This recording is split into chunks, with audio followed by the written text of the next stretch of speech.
Thank you so much for joining me for another episode of the New Construction Marketing Podcast. I'm your host, Anya Chrysanthon, and I'm very excited to introduce my guest for today, Adam Bavel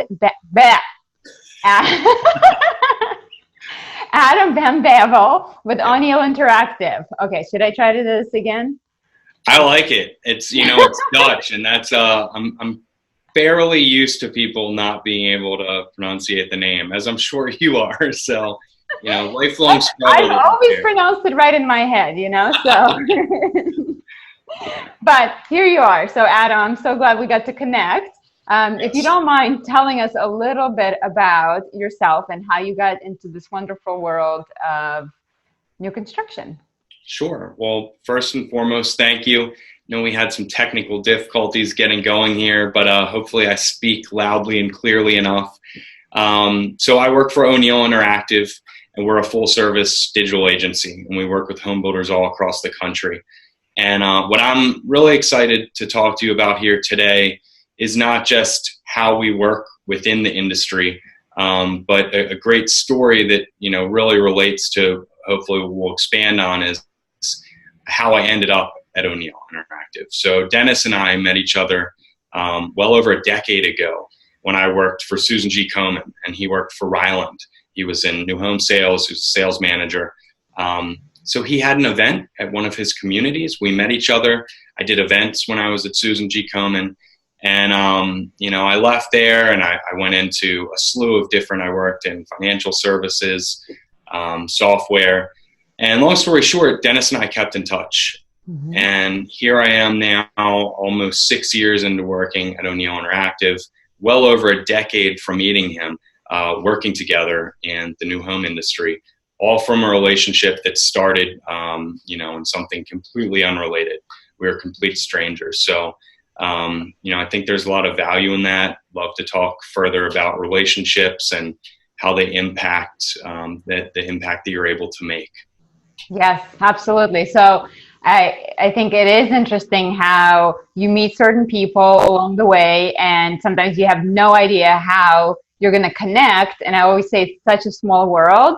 All the people I'm meeting, it's always like, oh, I can't believe you know so-and-so, or, we worked in so many years ago in a completely different industry together, and now our paths are crossing. So I think the key is, you always want to be nice, and you never know how it's going to circle back around, right? So relationships are certainly the key. And I think with you, one thing that we've talked about is personal brand and how that translates into building relationships. So I think when I think about you, Adam, I always think about all the different things that you're involved with.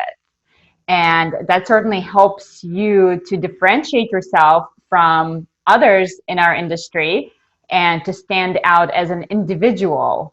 So I would love to hear a little bit about the different things that you are involved with in our industry. Obviously, so Adam and I have known each other through online world and kind of stayed connected and stayed friends. And then finally, we got to meet each other in person in DC. That was my first time attending spring leadership meetings. And how about you? How many times have you been? Let's see. I was in Portland last year, and prior to that, my first time was in DC. The last time was in DC. And I guess that's a good place to start. And before I get there, you mentioned, we know each other online, right? And now in person. But before that, it was obviously listen to the podcast. You produce a lot of content other than that and had previously. So keeping track of that. So I think it's really important to remember, not just when you meet someone, their name, and that's great. And there's all those like little mnemonic tricks and association, and that's important because people like to feel valued and remembered. But more importantly, it's what they do. Because when you do create these relationships, being able to connect them with others so that you benefit from it, they benefit from it, and ultimately it's cyclical and it's exponential. So yeah, I think that's something I've put a lot of focus in over the years, is not just who I meet, but genuinely caring about what it is they do and how I can help them. Because when I'm helping others, that's by default going to help me as well. I guess, you talk about how I'm involved in the industry and NAHB, National Association of Home Builders, the mid-year meetings. I remember, I started getting involved first. I'm here, MBIA, Maryland Building Industry Association. We had a great event this morning here, and I'll talk about that in a little bit. But started getting involved at the local level. We don't have locals; it's just our state here. Mm-hmm. And from there, I found out about NHB, and I heard about this mid-year meeting, and I thought, what a great opportunity to go. It's a week of events, and you can testify to that. It's jam-packed with advocacy and networking, educational, all the committees and councils, volunteering. So I heard about it and I thought, well, it's in DC. I'm in Maryland. I'm just going to drive down and check it out. Mm-hmm. No one, from ONeil Interactive had been before, didn't really know what to expect. Showed up there, heard about the Young Professionals Council and committee, and I just walked in and there was this room full of really excited, passionate, committed young professionals. And I thought, this is awesome. I want to keep this momentum going. Long story short, here I am years later. I'm now on the committee. I'm active, nationally. I'm active locally. With the meeting that we had here at MBIA this morning was the Future Industry Leaders Council. Similarly, to a young professionals group. We focus also more on people who are new to the industry, because it is a tough, and this is something that I didn't really think of prior to speaking with you, but you, from one of the podcasts before, I remember you've only been in real estate for how long? And I say only, I know it's been a while, but. So I started in 2013. Right. So I love that, because I think, and not that, from the new home sales side, especially if you're not working with a builder, I'm sure it's a little different. But what I realized very quickly with my background is it's hard to break in this industry. There's a lot of old established relationships. Yep. And that was hard for me in the beginning. And getting active and meeting people really allowed me to, get where I wanted to be faster. Mm-hmm. A great example would be at the International Builder Show a few years back, a guy named Quint Lears, I think you know him, from newhomesales.com. I met with Quint. I met with the guy Ricardo Reina from ONeil Homes in Texas, Jonathan Andrews from Hornet Homes in Charlotte, and we're still great friends. And you take that initial meeting of just, you're at the builder show, you find other people that are, similar to you that you want to align yourself with. Mm-hmm. And we talk frequently, and we're really here to support each other, to see each other achieve and exceed our goals.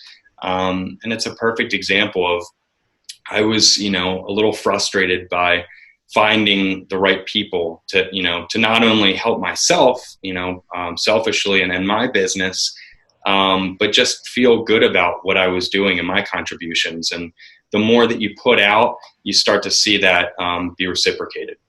I cannot agree more with you. So I actually, last week was the podcast about Washington, D.C. and kind of my experience, because you're so right. So I started in new home sales in 2013, but really the builder that I was working for did not get involved on either the local level or the national level. So when I started my podcast, when I met Kimberly Mackey, who's also friends with Quint, that was my really first introduction into, hey, what's an HBA? What's a BIA? What's NAHB? I had no idea, and I had no idea about any of the events, any of the ways you could potentially get involved. So coming to this spring leadership meeting was kind of like a complete, circle of getting my eyes wide open as to like what's really going on and how not only you can get involved and obviously benefit in so many ways from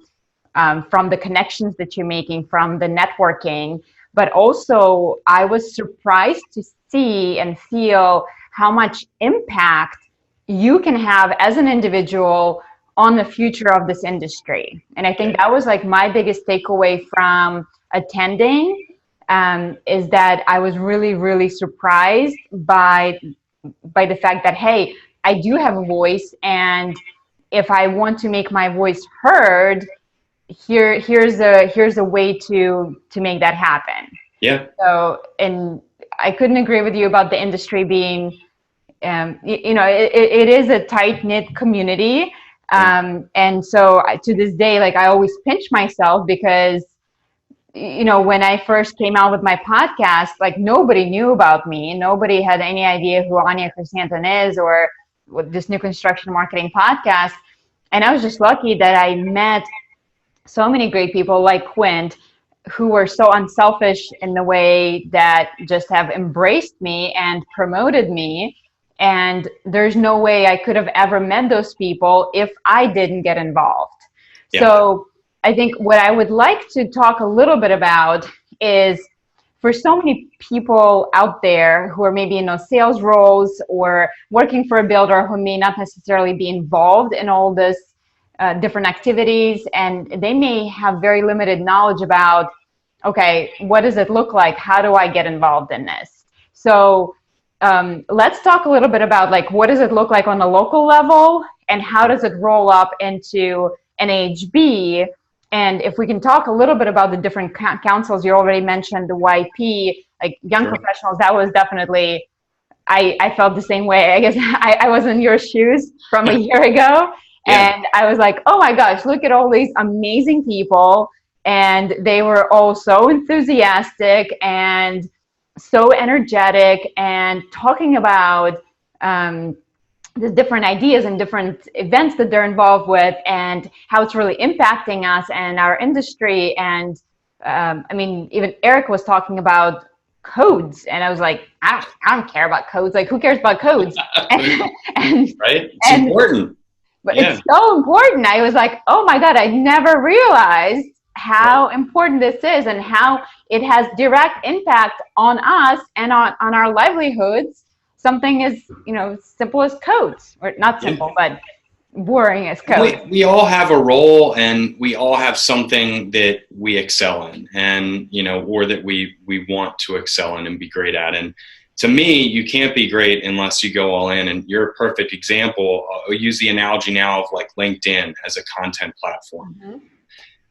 In the next 12 months, 24 months, it's probably going to be a lot different. But for right now, the people producing content on LinkedIn, they're loud. They're all over the place. You probably have seen half the people that are running through my head right now because there's a limited number of people producing that content. Mm-hmm. And it's the same thing in the home building industry.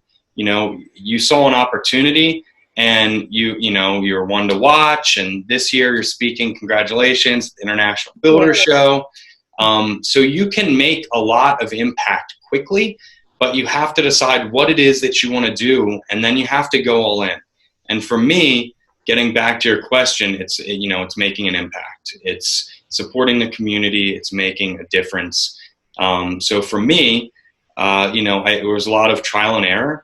And, it's what we do for our builder clients. It's digital marketing, it's websites. So very similar to like science, right? You're constantly testing, seeing what works. And it's no different for me and what I've done locally and national level.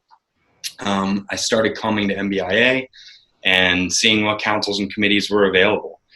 Scott Arminger from Orchard Development, who was one of our life directors here, actually just sent an email from this morning's meeting saying, if you want to make a difference and if you want to see your career and the trajectory just go like this, those are the types of things you have to do. You have to find the local organizations. You have to get involved. You have to put the time in, mm-hmm. and you will see the results come from that.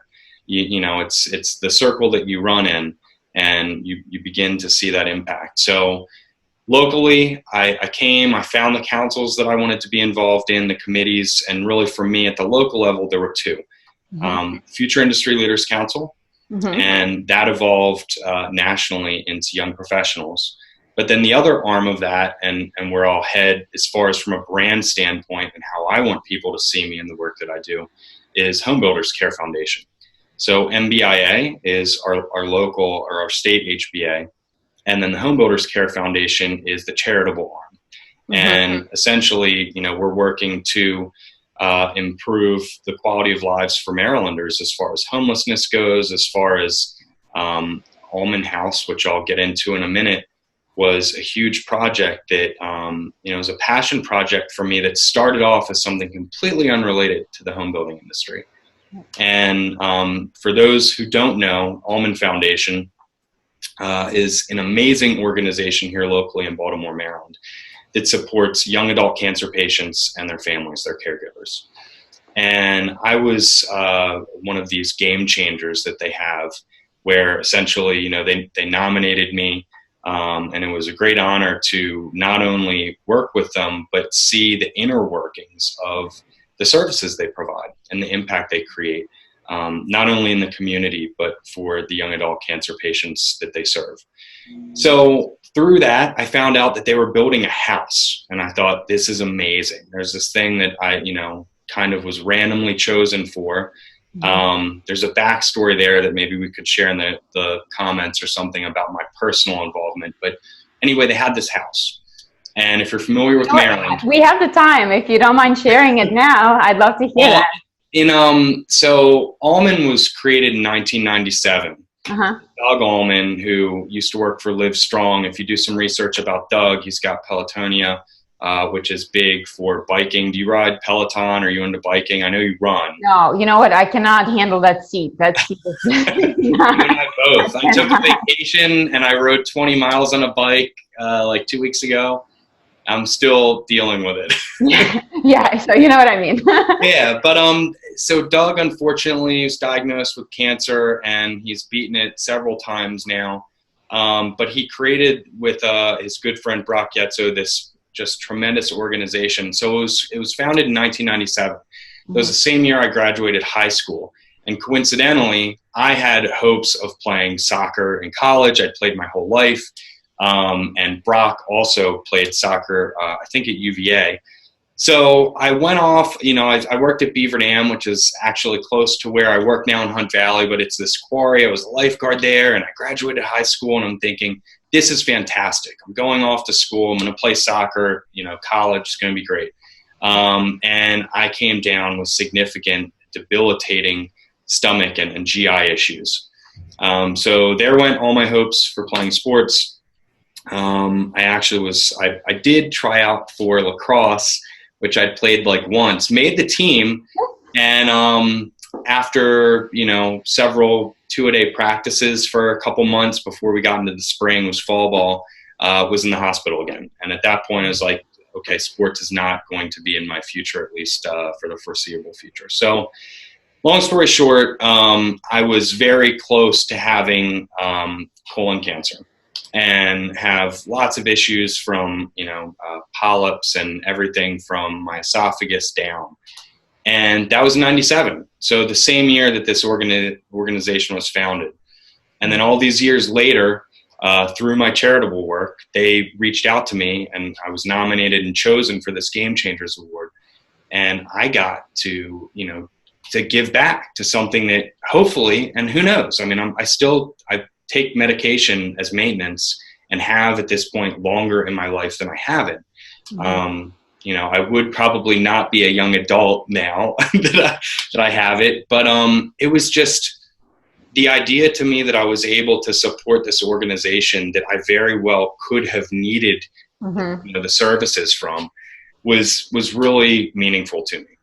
And then when you compound it with, I didn't just support the mission. They had this house that in Maryland, Johns Hopkins and University of Maryland, these two like world-renowned medical institutions are in our backyard.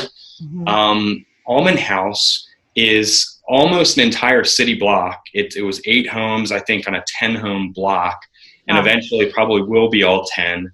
That through the help of many, many generous donors and sponsors, but also Home Builders Care Foundation, we were able to build this amazing facility where instead of, you get your diagnosis of having cancer as a young professional. And traditionally you think of Ronald McDonald House, which is another fantastic organization, or there's some others that serve an older population. But young professionals, people don't really think of, you and I and our friends, people in college, unfortunately, in high school, getting cancer. So where do those people go? Where do they get their support from? And Ulman House is a place that the community that is built in. They have support through sport, so they're very sports oriented as far as overcoming cancer, dealing with the difficulties of cancer, not just for the patients, but their families, their caregivers, their friends. But this house now, it was another bittersweet. It's at full capacity now. So you have all these patients that are in there, and it's horrible to think, that that's the case, but it's great to know that that need is being served. Yep. And ultimately, hopefully that house doesn't have a need in, a few years, maybe even sooner, if we're optimistic. But I wouldn't have been able to do that without MBIA, without Home Builders Care Foundation. It literally was a question that I asked when I found out Ulman House was being built. I said, well, let me see what I can do. And I reached out to MBIA and Home Builders Care and Patty Kane, who's the director of Home Builders Care, and I said, what can we do? Can you help? And that turned into over $25,000 worth of appliances, of cabinets, of the installation, some of, like the washer and dryer in the basement. Mm-hmm. So I just think it's a great example of when you really know what your why is, and you have a great network that you've been focused on building for years. These things don't happen overnight, but the relationships get stronger, your reach gets bigger, and it's mind-blowing to me. And to know that this house, that house could be there long after I'm gone. Yeah. So it's like a legacy kind of for you at the same time, in a selfish way. Oh, 100%. Wow. That, I helped create something this big. And, to your point, you talk about the network, building your network. And, so many of us are just so busy, right. Especially when you're in sales, you're just thinking about like, what's coming up the pike. Like, I'm a busy individual, but that's one thing that I found, especially through starting my podcast, attending all these different events, and just seeing what impact it made on my podcast. When I started attending these conferences or whatever else, networking events, I never thought, I just thought like, hey, I'll go meet some people and maybe I'll find a great guest for my podcast. Yeah. I never thought like, oh, I'm going to be nominated for the one to watch and all this stuff's going to happen. Like, that's because if it were easy, everyone would do it. You decided to do it, and now you're seeing the value of doing it. It's fulfilling. It helps your business. It helps other people's lives and their business. So it's a conscious decision. And it's hard. I'm sure there's days where you wake up and you're like, it took us like a half an hour to get this working. So these things aren't easy, but when you commit to them, it's just tremendous what it can do for your life and those that are in your network. Yeah. I wish I had looked up that quote that I saw somewhere that said, like, if you attend X amount of networking events, within so many, I got to dig it up. And because it was such a great quote, and it said basically it's going to change your life. Yeah. And, thinking about it, like, especially if you're not doing those things, if you're not really involved or attending those events, I can see how you can be a skeptic about it. Because I think most people, when they go to those networking events, have a mindset of like, what's in it for me? And it's like, how can I like give you my card and do some kind of a spiel to you so that like I walk away making this connection or something like this. But I think you almost have to have the opposite mindset when you go into those meetings, into these opportunities. Now, instead of thinking like, oh, like what's in it for me? What can I learn? And obviously all those things go through my mind and like, oh, maybe this could be a great guest for my podcast. But beyond that, I'm always going in with the mindset of like, how can I help you? And I think that is such a great way to think about it, because it is like a snowball effect. Like you said, you'll start noticing these things, and it's one thing leads to another thing. And it's like one door opens, and then, 5 other people reaching out to you suddenly because so-and-so told them about you and what you're doing and how you're involved. So I think it's very, very important that you guys think about getting involved. And if you're not currently involved, it's as easy as going to nhb.org. .org? Yeah, .org. And just check where is your local BIA or HBA and join. Yeah, and I mean, when you said, how can you help others' lives? When I heard you say that, to me, that triggered quality. Like, I'm thinking that is a quality thought. And when you're talking about networking events, it is just by the nature of attending them. It's like probability, right? You do more, and it might, even if you put forth less effort by attending more, you'll get something. It might be minimal, but when you focus on quality, so don't do like, the spray and pray with your business cards. I hate business cards. I hate name tags. Today, I was probably the only person not wearing a name tag in the meeting. Why? Because it's easy. Everyone knows Adam anyway. I want people to work to know who I am, and for me to be interesting enough for them to care about who I am and want to speak with me. And for business cards, I use them as a placeholder. If in the moment someone doesn't have LinkedIn, I get their business card, I shoot them an introductory email, and then when they send me one back, I'm really methodical too. I'm big on process, so like I have folders. But that's like how I organize, and then the business card gets recycled. So, it's not just a spray and pray. It's when you go to these events, just like you use that why and that quality of what you're looking to get out of it, and don't be afraid to ask, because once you realize who the people are that can help you, you're never going to be able to do what you want to do unless you make the ask. And that's just like with Ulman House. I asked Patty, what can we do? And here we are now, the house is complete. And, it was substantially easier and more meaningful because of the support, the fundraising events. It wasn't just, the product, but tons of exposure was created. And not necessarily exposure of, yay, here's who we are, here's what we did. Exposure in that people that people that are listening, myself, people at MBIA, Home Builders Care, we all know people that unfortunately have been diagnosed with cancer, and many of us know young professionals. So now, through that involvement, there's people's who, lives will be impacted for the better because of just asking. Yep, exactly. Absolutely. And so what you said also rings a bell with me, because, hang on a second. Child. Hey! Hi. Look what he's asking if he can have some Swedish fish. What do you think? I say yes. Okay. Not before lunch? All right. Knock yourself out, child. I love that. So I'm really happy that either a dog comes in or a child either waving iPad in the background. It's like, this is the perfect opportunity to ask mom, because she's going to say, have whatever you want. Yeah. Can I have this? Sure. Just go. That's awesome. So hopefully, I love that, because I'm sure your kids have some understanding of what you do, and that's important too, right? It's like, for them, there's so much value in your kids understanding what you do, because you're helping shape them in the future, and that's ultimately why we do what we do, to have an impact on now, but to shape the future. Yes.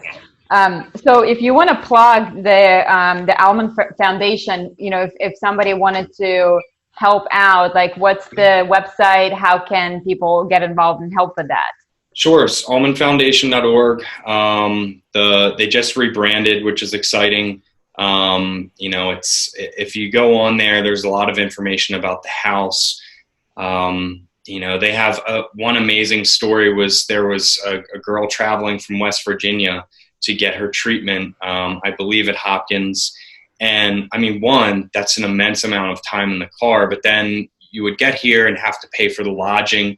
So it's not just the support of that house, but obviously a huge financial assistance that's provided. There's always opportunity for sponsorship if you're not nearby. If you are in Maryland and you're listening, particularly Baltimore, and you want to get involved, volunteering. It's great for team building. You can go out there, make dinner for the people in the house, interact with them, game nights, because it's all about community. So one, your team's getting to have that valuable interaction, but it's something that is entirely unique and really meaningful, so it's a really cool way to do something like that. So if you check out the website, they have incredible if you like to run, they have, running and biking, like, I think it's called Point to Point. And like, I should know these names better, but essentially they go from Baltimore to Florida Keys, Wow. which is insane. And at some point I'd like to maybe try that after biking 20 miles. I think that was a good starting point. But yeah, and I think also just sharing their messaging online, when people always think getting involved and making a difference, I think a lot of people feel like there's always a financial contribution, or that an actual time contribution as far as volunteering. While those things are great, it could be as simple as just sharing their content, having that reach the right person, having individuals be more knowledgeable about the types of cancer and the diagnoses that are out there. So it can be incredibly simple and very easy to do. It doesn't have to be difficult.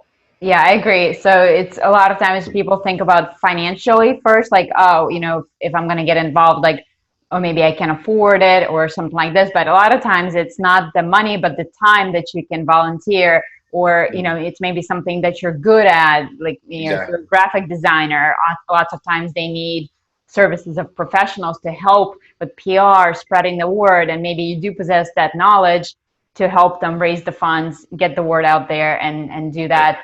And I think it all comes back again to, like, when you do get involved, it starts off selfish in a way that, like,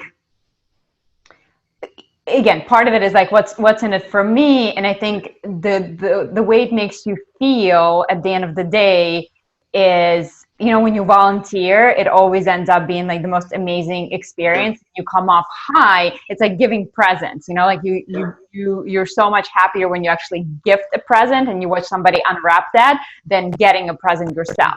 Like that. It's okay to be selfish when you're so focused on what it is that you're passionate about and making that come to fruition. Like, that is a good kind of selfishness. And when you say, I want to make a difference, and you commit yourself to any way possible in doing that, sure, you're going to have business value come from that. You're going to make great friends. But at the end of the day, I'm being selfish because that's all, it's really all I care about, for my family, for my friends.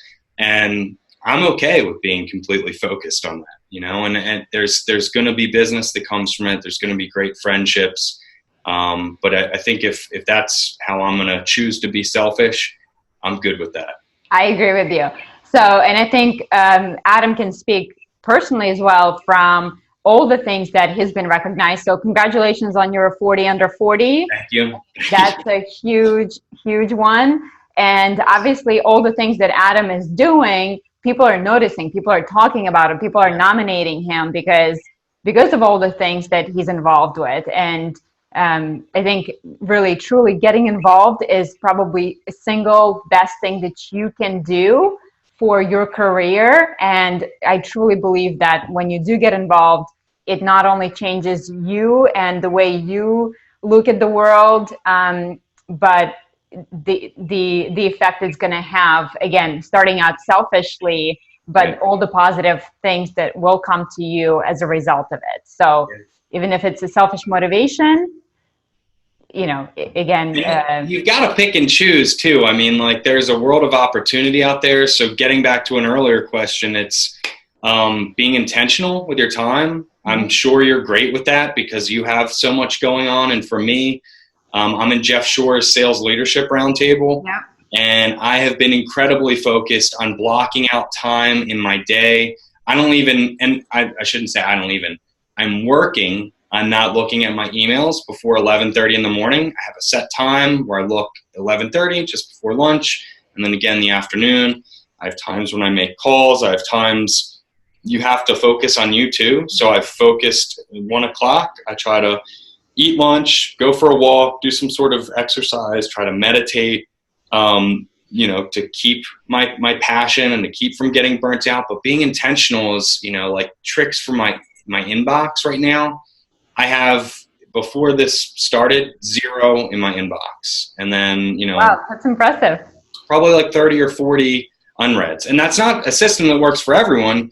And I go, ebb and flow. Sometimes it works for me and doesn't. But through this being intentional in my time and setting up, some filters, it allows me to operate more efficiently and in turn have more time to pick and choose where I spend my time and how I'm able to create impact. And, you have to be able to say no, and you have to be able to structure your day in a way that you can do what it is that you want to do and be productive while doing it.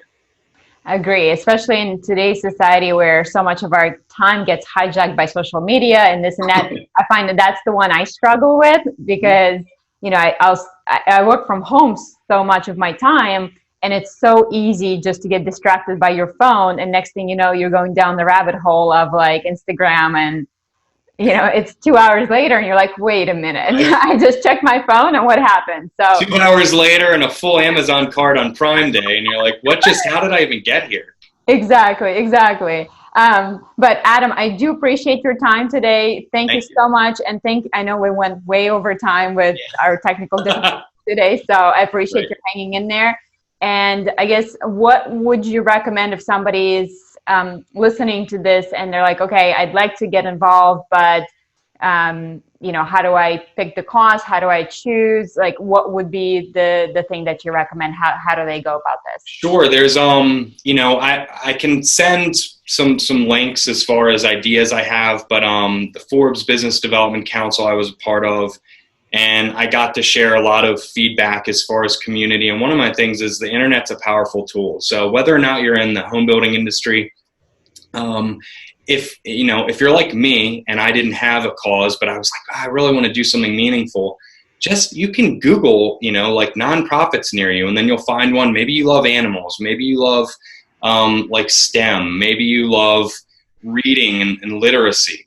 Whatever appeals to you. Even if you don't have something in mind, you can find it online and then kind of work your way towards it. And if you are in the home building industry, same thing. I mean, like in Maryland, there's MBIA, but in other states, you have 10, 15 different locals. You can find the nearest one, finding meetups. But I always refer people, just start Googling, and whatever it is, I mean, what you're passionate about, there's a lot of similarities between what I am, but there's a lot of differences. So it's kind of like that rabbit hole of social media, but you can spend a little bit of time, in the beginning and just research, find what's out there. And that's when you start doing the outreach, and that's when you start the vetting process of, okay, I went to 1 or 2 of these. There's not that many people. They don't really get things done.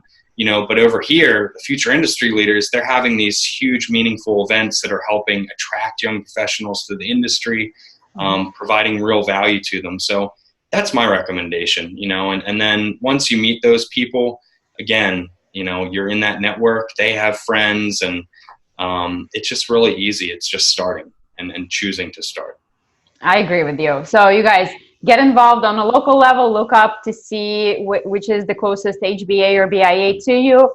Go check it out. Oftentimes they'll have meetings that you don't even have to be a member, like a happy hour, see if you like them. Yeah. And then I would strongly recommend that you guys attend industry conferences. That's one thing. After I come home from a conference, I'm literally on a high from probably for at least good 2 weeks. And I feel like, oh my God, like I'm going to go take over the world now. Right. Like, you literally, from being around all these people who are so excited and so much positivity, and you just feel like you can conquer the world. So I personally felt completely addicted and hooked on attending these things. And a big part of it is because how you do feel. And I think it's a real game changer. So if I could share one more thing that I just thought of, and I would be terrible if I didn't mention this. So for the National Association of Home Builders and Young Professionals like yourself, if you're listening, wherever you are in the country and the world, and you're in home building and you're doing great work, please use hashtag NAHBYP, because Brandon Patterson from Iowa Skilled Trades doing great work. Obviously, there's a skilled trades issue.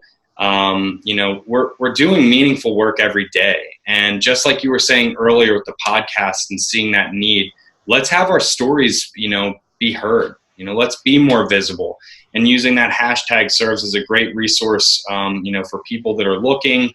We can meet people easier that way and start even like events, replicating events that were successful in different parts of the country. So please do use that. Doesn't have to be like, hey, I'm building this new house. Community work, awards, volunteer, celebration, but NAHBYP, hashtag NAHBYP, please. Love it. I'm going to my YP event on the 17th here in the city. Again, it's, I can come up with every excuse as to it's a pain in the butt to get into the city. I got to take the train and this and that, and it doesn't benefit my business and this and that. But you know what? I have so much fun going to these events. And again, walking away, I feel like I've learned something. I feel that I've met some great people. And you know how they say, like, you are the combination of whatever, the 7 people you hang out with? Like, I had such an aha moment in DC. We went out to dinner, and I was looking at the table, who I was sitting next to. I was like, are you kidding me right now? Like, I can't believe I'm sitting next to this guy right here, or like this guy. It was like such an impressive group of people that I was like, oh my gosh, like how did I let me in? How did I get in here? So, but you always want to be the dumbest person at the table. So that's exactly easy, right. So and again, thank you so much, especially with the time it took us to get started. Thank you for taking the time and your commitment, going to events like that, starting the podcast and getting involved. All it took was you seeing that need and acting on it. So thank you. Thank you, Adam. And if somebody wants to reach out to you on social media, where do you hang out most? What's the best way to reach out? Oh, that's a great question. LinkedIn is my platform of choice, followed closely by Twitter. I nearly deactivated my Facebook the other day, but I managed too many pages. So but yeah, that would be, LinkedIn would be great. And, just thank you so much for the work, the time, and the opportunity here. No Instagram, Adam. Come on. Young YP, no Instagram? Instagram's all my, it's like all kid pictures. Okay. Which is good if, but I don't want just you never know who's listening. I don't want just anyone finding that. All right. So Adam Van Bavel with ONeil Interactive. So at least I was able to say it on the way out. Yeah, just try spelling it out and you'll see what you find online. There's plenty of stuff out there, I'm sure. Great. Thank you so much, Adam, for everything you do for our industry. Again, congratulations on all of your awards and recognition. Well deserved. And I will see you soon, I'm sure, at one of the events. I'll see you soon, and thanks again. Thank you. Bye. Take care.